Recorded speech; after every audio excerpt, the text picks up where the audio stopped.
Tonight, I'm sharing 5 stories that will make you question what really happens beneath the city streets. The first involves a late-night ride, a train that should have stopped every few minutes, and the dawning realization that it was traveling somewhere far beyond the map. Before we begin, don't forget to subscribe and ring the bell. I post new nightmare fuel every single day.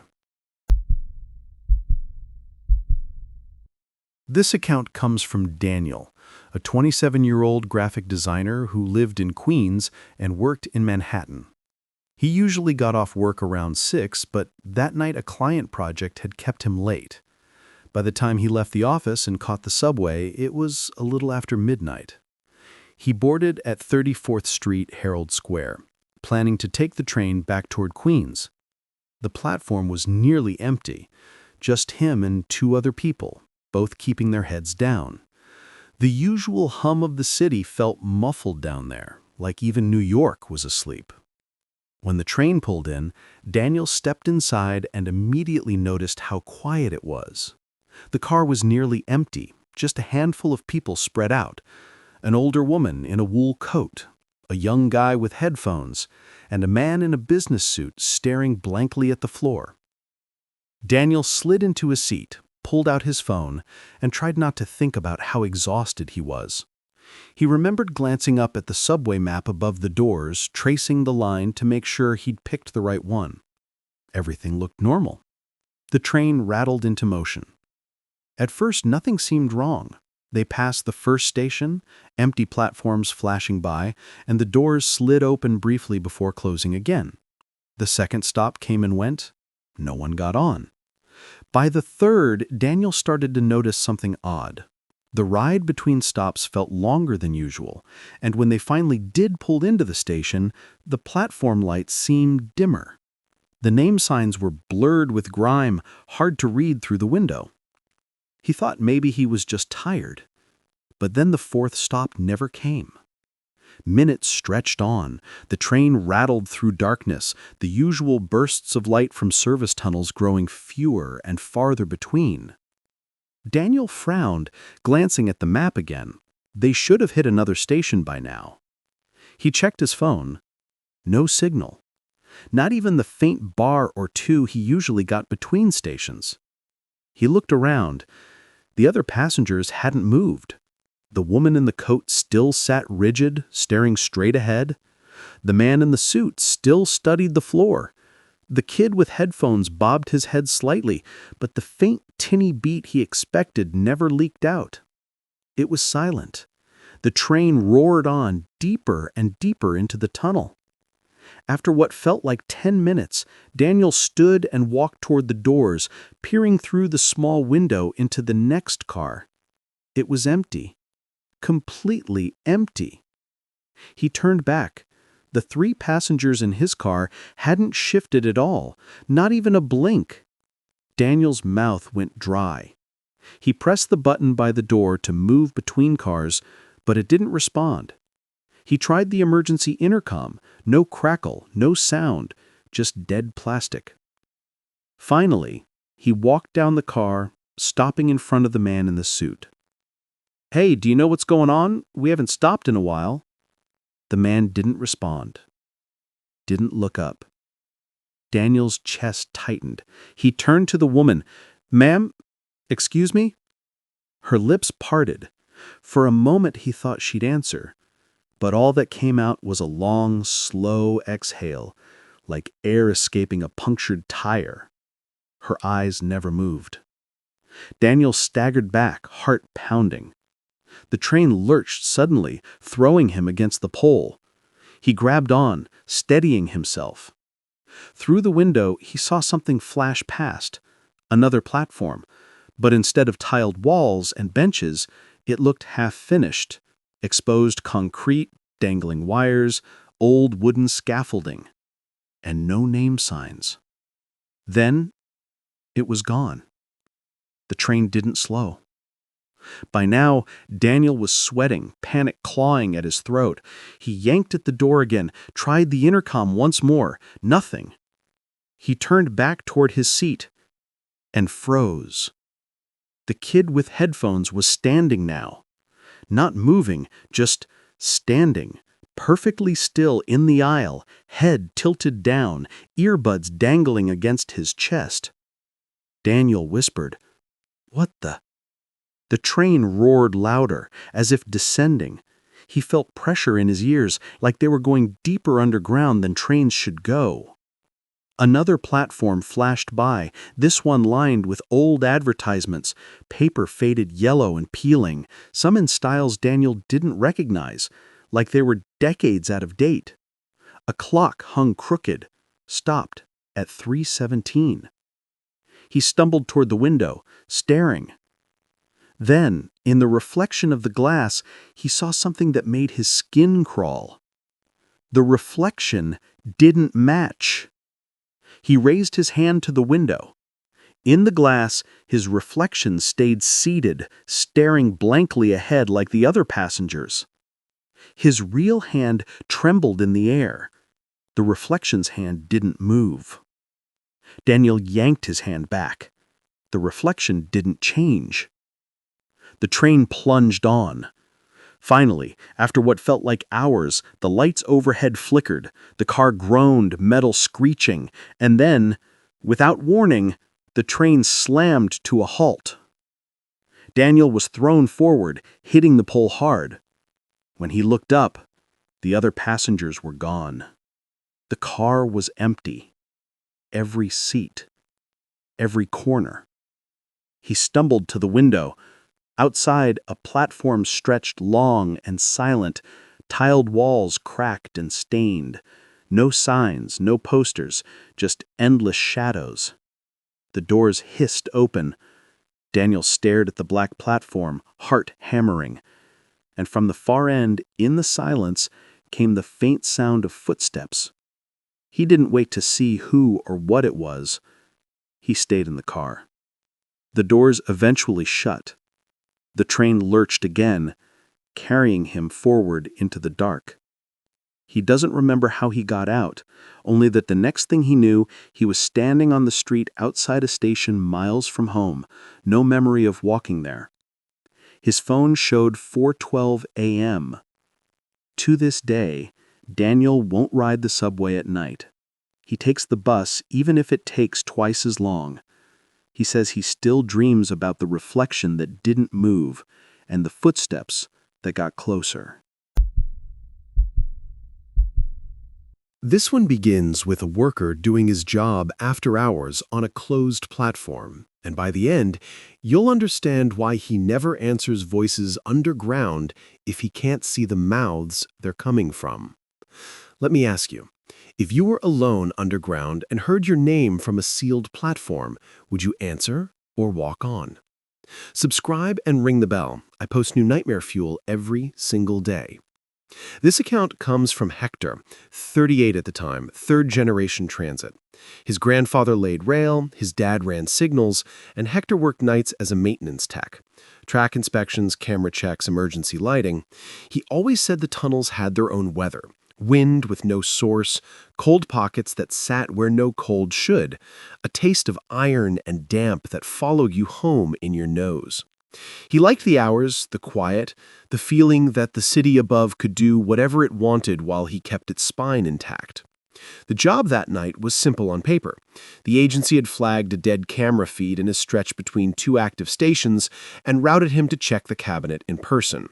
He signed out a high-vis jacket, a hard hat with a lamp, a portable radio, and the orange key that opened those little waist-high doors most riders never noticed. He rode in on a work train that smelled like brake dust and coffee, chatting with a signalman who'd been around forever and called everyone kid, even if they weren't.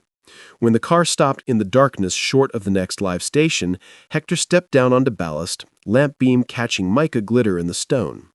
Off to the right, a curve hid the abandoned platform he'd only ever heard about. Some lines still had them, ghost stops walled off decades ago when the city reconfigured routes. The one on this line had a name nobody used anymore, replaced on the map by a new transfer. Hector's father had told him stories, a tiled vault with its letters blacked out, advertisements for products that didn't exist, and a locked iron gate with a city seal that looked hand-beaten. You can hear the old announcements in there sometimes, his father had said once, not smiling, like the speakers are still waiting for trains that don't run. Hector didn't believe in hauntings. He believed in bad amplifiers, cracked insulators, loose brackets humming with train resonance. He believed in work orders and torque specs and the way a tunnel could turn a whisper into a presence. He followed the right-of-way, stepping carefully on the ties, lamp cutting a path through floaty dust. Every few yards, a cross passage opened to some utility run, breath cold out of it like the city had lungs behind the tile. Up in the darkness, the signal heads watched with red eyes, steady, patient. He found the camera cabinet where the schematic said it would be, a gray steel box mounted to the wall just shy of a bricked-up arch. Its paint had a skin of mineral film, like something had breathed on it for a century. He keyed the box open, clipped his meter to the power taps, and swore softly. Voltage was clean. The dead feed wasn't power. He popped the coax, tested continuity. Good. He checked the patch panel. His lamp halo found a tiny frayed braid on the ground strap near the hinge, a bad bond that could make a camera fall into noise. He stripped a new pigtail, crimped a lug, snugged it under the screw, wriggled the strap until he felt the box's metal come alive under his knuckles with that subtle, correct hum of something referencing Earth again. His radio crackled. 92, status? He said, cabinet's got a bad bond, re-terminated, cycling camera now. Copy, the dispatcher said. Seeing, give it a sec. Yep, we got your picture. Camera's back. Anything else while you're there? He was about to say no when air moved across the back of his neck. Not a breeze from a train, not the breath of a ventilation fan. It came through the bricked-up arch, a pulse from a volume of dark that shouldn't have had weather. He turned his lamp. The arch's bricks were newer than the tunnel walls, dressed in a skin of grime.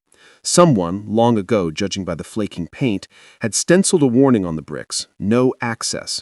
Over the faint ghost of an older sign, he could read FRST, a station name swallowed by cement.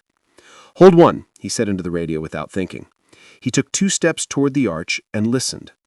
To anyone who doesn't spend time underground, silence is silence. To someone who lives there at night, silence has textures. This one had a bed of electrical noise from traction power transformers miles away, the distant echo of a train somewhere else in the system, and underneath both, too steady to be a drip, something like speech. Not words he could separate, more the cadence of conversation. The arch was cold. He pressed his bare fingers to a brick and felt chills soak into his hand as if from a basement floor. He shouldn't have, but he cupped his free hand around his ear and leaned toward the seam where mortar met old tile. A train thundered by in the live tunnel beyond, wind shoving grit against his boots. In its wake, the tunnel did that inverted thing he had learned to love. Everything went so quiet he could hear his own pulse. Doctor. He froze with his hand still on the brick. His name, clipped and soft, came from the other side of the wall. He stepped back hard enough to bump the cabinet, tools clattering.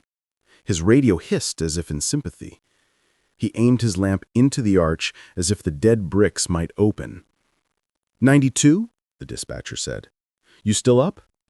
Yeah, he said. Copy. Interference down here from a pass-by. He heard his own voice come back at him a second later, not over the radio, but through the brick. The exact timbre of himself speaking into another room. Nerves are electrical. They run on the same kind of whispers that tell steel whether a circuit is happy. He told his nervous system to stand down and pulled a chalk holder from his vest. He drew a line along one brick at shoulder height, a habit his dad had taught him, mark what you touch so it knows someone was there. He clicked off his lamp and stood in absolute dark for 3 slow breaths to reset the part of his brain that invents things. He clicked it back on. The chalk line was still there. He took photos of the cabinet, the strap, the arch, more out of ritual than need. In one, the lamp's flare made the old station letters halo. He zoomed in. It was a name he could almost say, the kind of vowel a city drops over time until it becomes a shrug. He pocketed the phone and radioed out, "Camera's good, returning." "Copy," dispatch said. "Clear to ride." As he turned to go, the conversation behind the wall sharpened. Not volume, clarity. He could suddenly tell there were at least 3 voices, overlapping in that bored way people wait for a late train. A man with a low, nasal drawl, a woman whose voice had that soft city rasp of someone who'd lived her whole life in transit air, and a third voice, crisp and official, the kind that used to say, "Next stop," on PA systems that rattled like tilt-a-whirls. He knew the trick tunnels played. You could hear a platform 3 curves away like it was in your elbow. He also knew the next live platform in that direction was empty. Trackmen had swept it. He had seen their check-in. He swallowed. You can't be hearing people, he told himself, out loud because the sound of his own voice made the tunnel pick a reality. The announcer voice cut through the murmur. Stand clear. Every nerve in him braced for the automatic response of the closing doors tone, of air brakes, of the hiss and slam that thousands of nights had taught his muscles to predict. None came. He stood there with his breath held like a kid, expecting a thunderclap that never arrived. Stand clear of the doors, the voice finished, after a long, wrong beat. Then, as if amused to discover him, it added quietly, Hector. He did what his training said. He called it in. Dispatch, I'm adjacent to the sealed arch at marker B14. I'm hearing, I think we may have bleed from an adjacent platform or service channel. Can you confirm no crews or staged on the abandoned platform? A pause that meant a keyboard and a map. There is no adjacent platform at your location, 92, the dispatcher said, professional flat. You're at a sealed wall. Nearest station behind you is clear. Nearest ahead is 1.5 miles. No crew listed between. You good? He could say, no. He could say, can you send me a body out here so I don't feel like the only mammal under the tax base? He said, affirmative. Returning, he packed his tools en route. He slung the bag and felt the strap bite his shoulder, that human anchor that keeps a body walking the world instead of turning into story. He started back, lamp picking ties into math under his boots. He didn't look back at the arch again. He didn't have to. The voices followed along the inside of the wall, matching his walking pace like a train pacing a jogger on a sidewalk above ground. At the curve, he glanced back once, and his lamp flare showed something that sent him into a faster walk without telling his legs. On the chalk-marked brick, his neat white line had been smudged downward by a human finger. 5 parallel lines dragged across dust like someone had pressed their hand where his had been and pulled down gently as if to say, stay. The rest of that night he worked alongside other men and their lights and their jokes. He didn't tell anyone the arch had spoken his name. A thing said out loud becomes something you owe. Sleep the next day came hard and bad. The apartment above ground felt too bright, the noise too blunt. He dreamed he was back at the arch with his lamp dead and the radio mic turning in his hands like a wet bar of soap. In the dream, the announcer voice didn't say, stand clear. It said, you missed your stop. Take the next. He woke sweaty, with his heart stuttering like someone had hit it with a battery, mouth tasting of coins. The next shift, he didn't ask for the same assignment. He told himself that if he didn't choose it, he wouldn't feel hunted by the idea.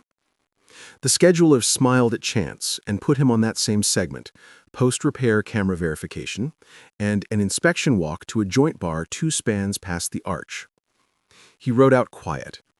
The signalman told a story about about a mop somebody had left upright in a closet looking like a person, and they laughed like men who love to scare themselves where trains can't hear. When they set him down, he was alone again, with the steel, the dust, and the sense that the earth itself held this space like a story in its mouth. He passed the cabinet without stopping. The chalk was gone. The brick felt warmer.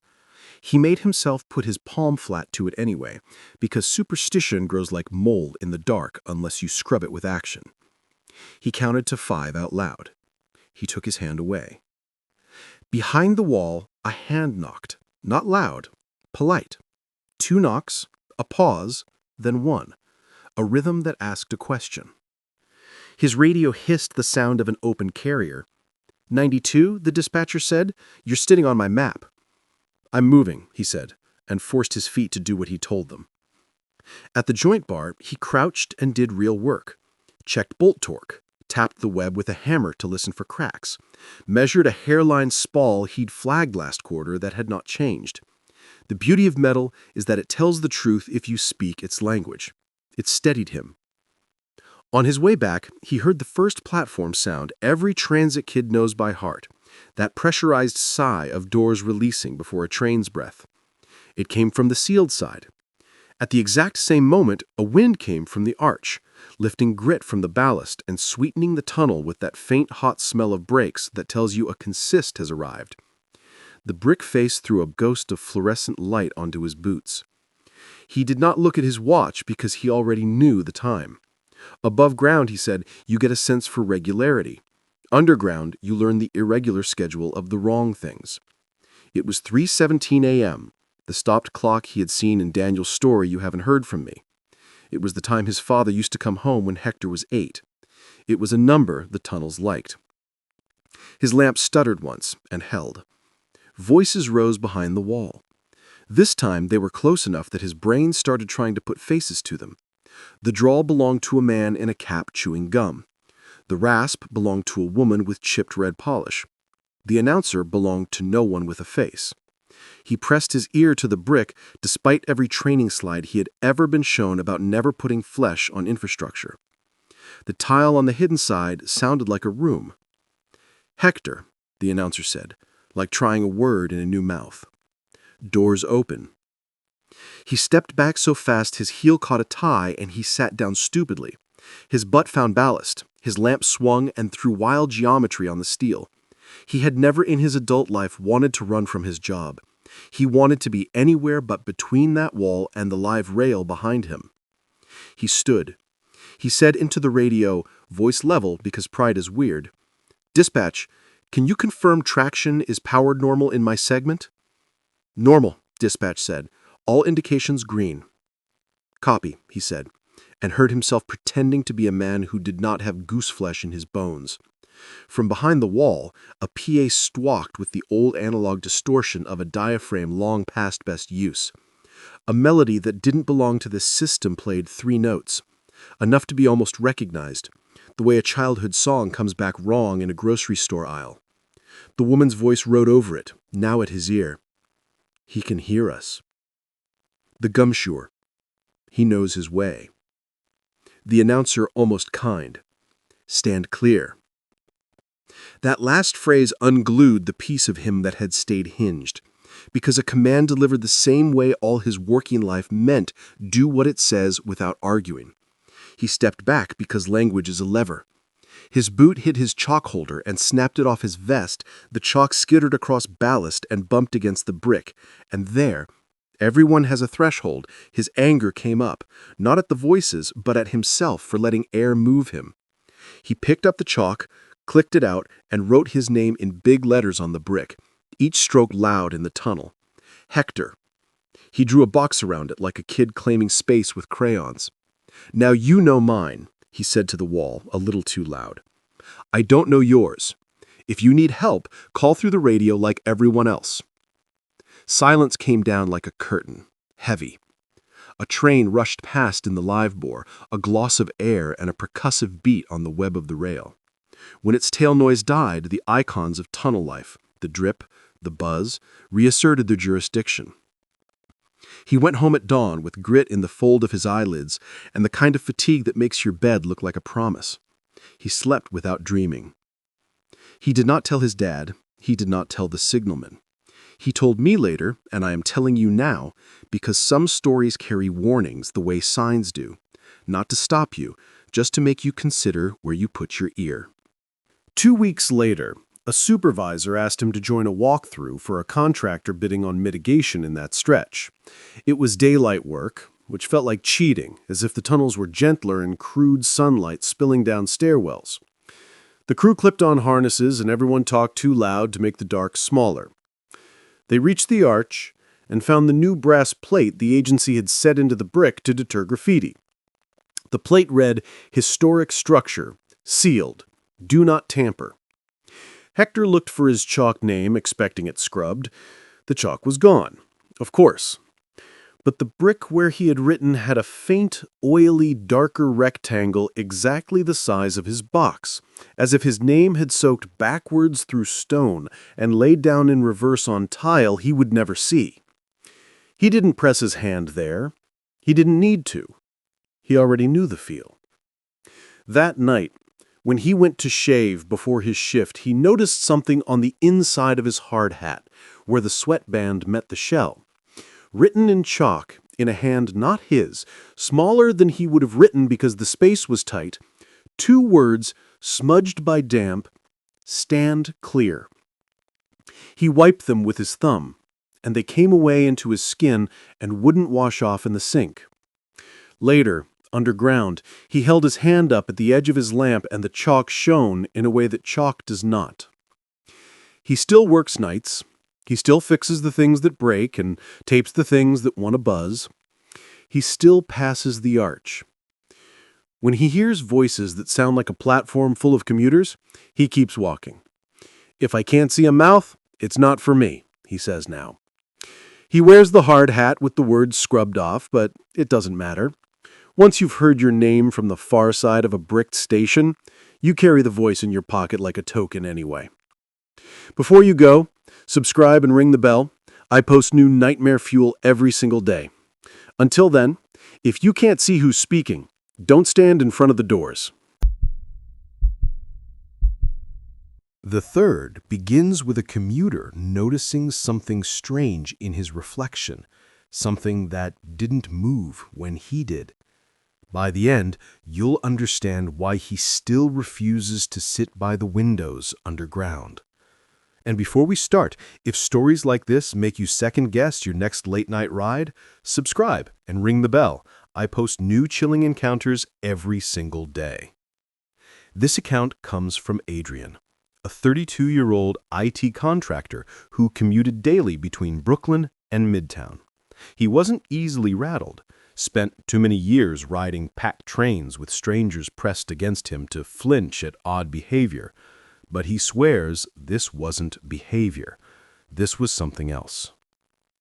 It happened on Wednesday evening in November. He had worked late, missed his usual train, and caught a near-empty one heading downtown. He slid into a window seat, dropped his backpack at his feet, and exhaled. The glass beside him reflected his tired face, framed by the fluorescent flicker overhead. At first, nothing unusual. He scrolled his phone, glanced up occasionally at the map above the doors, drifted in and out of the blank subway stare every New Yorker knows. Then he noticed it. When he adjusted his scarf, the reflection didn't. It was subtle, just a second's delay, like a lag in a video call. He thought maybe the light was throwing it off, so he pulled the scarf loose again. This time, the reflection kept its hands in its lap. Adrian frowned. He touched his cheek, scratching lightly. The reflection stared straight ahead, still. He froze. His pulse quickened. He tried again, raising one hand, then both. His reflection sat there with its head slightly bowed, eyes locked not on him, but at some fixed point just above his shoulder. The train clattered on, the sound filling the silence. He glanced around. Only a few passengers were in the car. A woman knitting, earbuds dangling around her neck, a delivery guy scrolling his phone, an older man with a folded newspaper. None seemed to notice anything. Adrian turned back. The reflection had moved. It was now smiling faintly, lips pressed into a crooked line. A smile that wasn't his. He lurched back in his seat, heart pounding. For a moment he considered switching cars, but pride, or fear of looking insane, kept him frozen. The reflection leaned its head against the glass, cheek pressing into the pane, leaving no fog, no sign of breath, just a shadow of motion. Adrian whispered, "This isn't real." The words fogged his side of the glass. On the other side, the reflection's breath left nothing. At the next stop, the doors opened. No one got on, no one got off. Adrian thought about leaving anyway, but before he could move, the train jerked forward, pulling him deeper into the tunnel. The reflection tilted its head slowly, studying him. Then, for the first time, it moved deliberately, lifting its hand and tapping one finger against the glass. Tap. Tap. Tap. The sound came from inside the pane. Adrian's stomach dropped. He clutched his backpack and slid toward the aisle seat, away from the window. He couldn't stop staring. The reflection tapped again, then pressed its palm flat against the glass. Its skin looked gray, dull, almost metallic in the sickly light. And then it leaned forward. But the real Adrian hadn't. He was still sitting rigid, away from the pane. His reflection was moving independently now, pressing his forehead against the glass, lips parting like it wanted to speak. Adrian whispered, "Stop!" The reflection mouthed something back. The glass vibrated faintly under his hand. The train slowed, then halted between stations. The lights flickered once, dimmed, then held. Adrian's heart pounded so loud he thought the others must hear, but no one else moved. The woman still knitted, though the needles clicked too steadily as if looping the same stitch. The delivery guy scrolled a phone that had gone dark. The newspaper man's eyes didn't blink. Adrian turned back. The reflection was gone. For a brief, insane second, relief flooded him. Then the tapping started. But now it was coming from the glass of the door across the car. He turned his head slowly. There it was, his reflection, pressed against the far door's window, grinning wide, teeth too perfect. It tapped again, harder, each strike reverberating in the frame. Tap. Tap. Tap. The lights flickered. Adrian stood, clutching his bag, ready to bolt. But the train was between stations, nowhere to go. He staggered toward the opposite end of the car, putting as much distance as he could from the glass. The reflection followed him in each pane he passed. Window, door, window again. Always there, smiling, always watching. When the train lurched back into motion, he nearly collapsed with relief. He pressed his forehead into the metal pole, whispering prayers he hadn't said since he was a kid. The next station came. The doors hissed. Adrian bolted off the train without looking back, sprinting up the stairs 2 steps at a time, lungs burning. He didn't stop until he was out on the street, gulping the icy air, surrounded by honking cars and streetlight glare. Later, when he dared to look in a window on a passing shop front, his reflection looked back normally.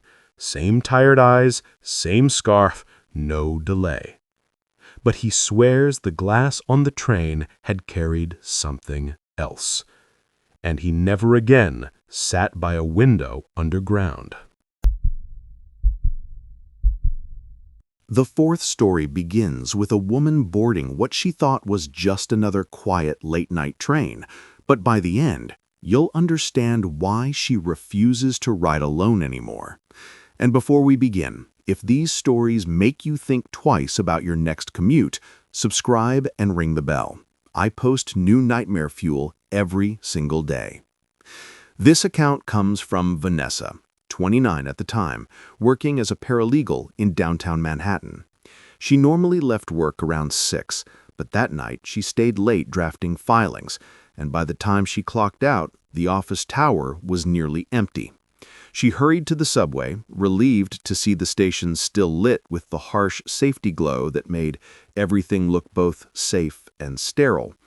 The train arrived almost immediately, a small blessing. She stepped inside, expecting a couple stragglers, maybe a musician or a kid with earbuds. Instead, the car was nearly empty. Nearly. There were 6 people total, all scattered, 2 evenly, she thought later. 2 in the far left, 1 in the far right, 3 spread across the middle. No one sat close to anyone else, no groups, just individuals occupying their own space, staring straight ahead. She sat down by the door, set her tote on her lap, and immediately noticed the sound, or the lack of it.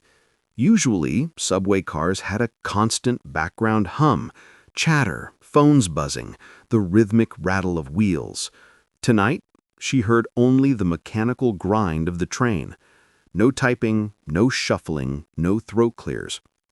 Vanessa glanced at the man across from her. He was young, maybe mid-20s, wearing a neat collared shirt. He didn't blink. She shifted her gaze. To her left, an older woman clutched a handbag. Her knuckles looked pale, tense, but her expression never changed. Vanessa rubbed her eyes. She thought, they're just tired, just commuters, zoning out. At the first stop, the train slowed and the doors hissed open. No one moved, no one got on, no one got off. The silence stretched until the doors slid closed again. When the train lurched forward, Vanessa decided she'd switch cars at the next stop. Something about this one felt wrong. But when the next stop came, the doors didn't open. The train slowed, she felt the drag of brakes, but the doors stayed sealed.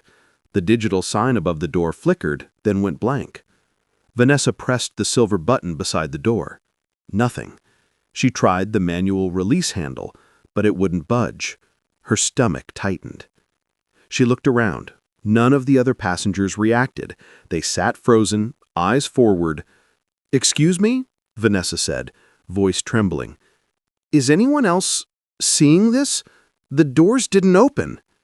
No one turned. No one even flinched. She stood and walked toward the intercom by the door. "Hello? Operator? The doors aren't opening in this car." Only static. Then, faintly, "Doors clear." Her blood ran cold.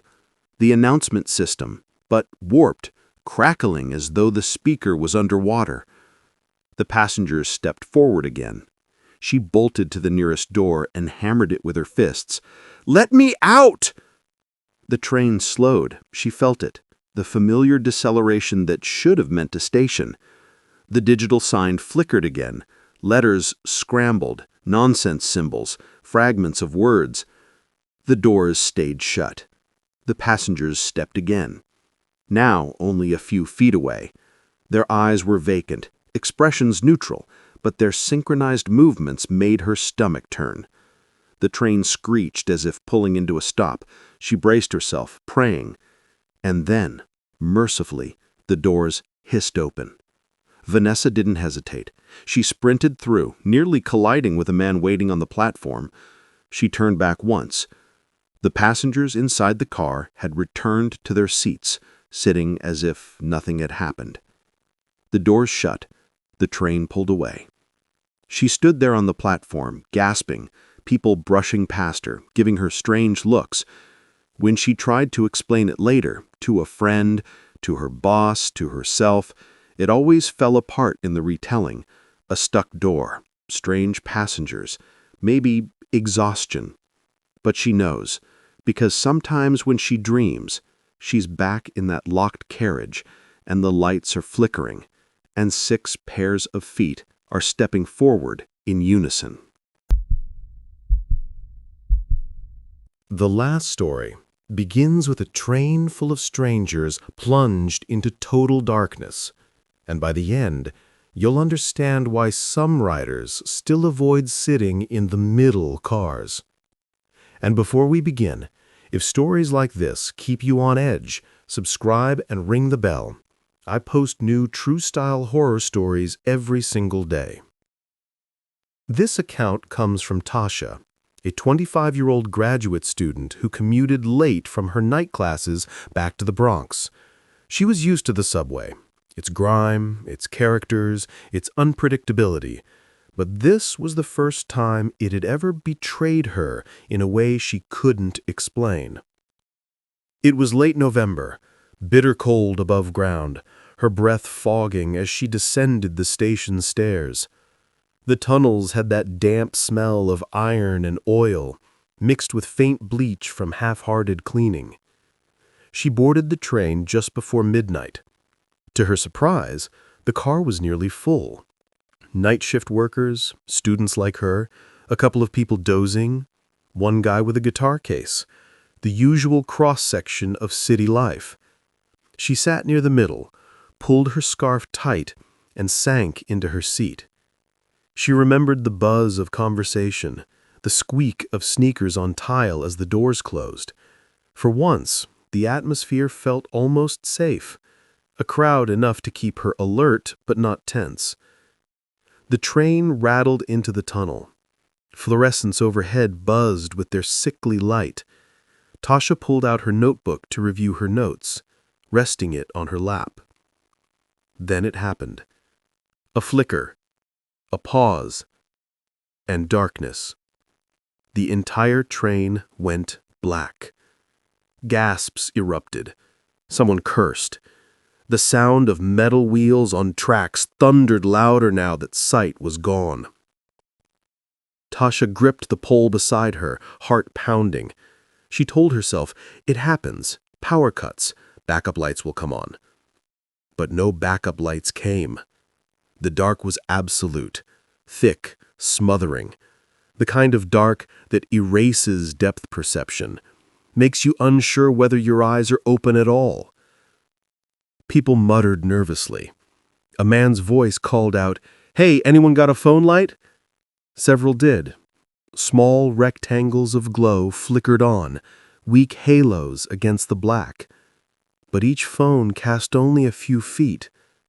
Beyond the small circles of light, the train was a void. Tasha pulled out her phone. Dead. She remembered charging it for class. Now the screen stayed black no matter how hard she pressed. Others murmured about the same thing. "Mine's out too. It was full battery. No way. What the hell?" The car fell into uneasy quiet. Then came the first knock. From outside the train. A dull thunk, as if a hand or something heavier had struck the metal exterior.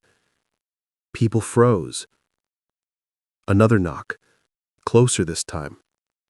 Someone whispered, "It's just settling, metal contracting." But the knocks didn't sound like settling. They moved deliberately, pacing the length of the train, tapping, thudding, and then scraping. A slow drag of something hard along the outside wall. The hairs on Tasha's neck prickled. A man near the end of the car pounded the intercom. Static. He shouted, "We're stuck here! We need help!" The scraping stopped. Silence. Then, with horrible suddenness, the sound came from inside the train. A knock on the interior door at the far end. Someone's phone light flickered that way. The glass panel in the connecting door showed nothing but blackness beyond. But the knock came again. 3 sharp raps. Tasha whispered, "Don't open it. Don't touch it." Nobody moved toward the door. The lights above flickered faintly, teasing with a pulse of dim glow before plunging the car into blackness again. In that split second of light, Tasha swore she saw something. Silhouettes. Not of the passengers, she knew where they were seated. These were extra, standing in the aisle, too tall, too still. When the dark returned, the aisle was empty. Gasps and sobs broke out in the car. Someone muttered prayers under their breath. The knocks resumed, now on the windows. Each pane reverberated in turn, moving down the car. Bang, bang, bang. Tasha clutched the pole so tightly her knuckles ached. She told herself to breathe. She told herself it was stress. But when the lights flickered again, the silhouettes were closer. She saw a hand pressed to the glass. Long, too many joints, fingers splayed impossibly wide. Then blackness again. Panic rippled through the car. People begged the operator, screamed into the intercom. Nothing answered. The train screeched as though slowing. Relief surged until they realized they weren't at a platform. Through the windows, no station lights, no tiled walls, only tunnel black. The train stopped dead. Silence heavier than before settled over them. Then came the voice. Not from the intercom, from the dark itself. A whisper threaded through the car, impossible to locate, like it came from every direction. Not yet. Every passenger stiffened. No one spoke. The lights flickered again, and this time the silhouettes stood inches away from the seated passengers. Their heads were wrong, tilted too far like marionettes slumped mid-pose. A scream tore from the back. The lights went out before anyone could see who it was. The train jolted, moved, slammed forward, screeching down the tunnel at unnatural speed. Everyone was thrown against seats, poles, each other. And then light. The fluorescents snapped back on as the train screeched into a station. A real station.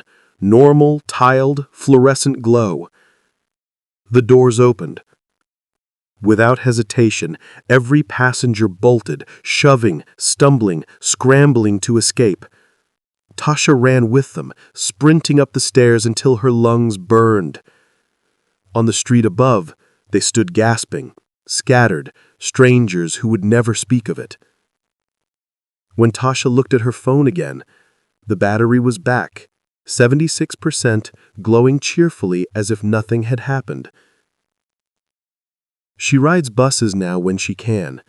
If she has to take the train, she makes sure she's never in the middle car, because she swears that's where they waited, just outside the glass, knocking, waiting for the lights to die again.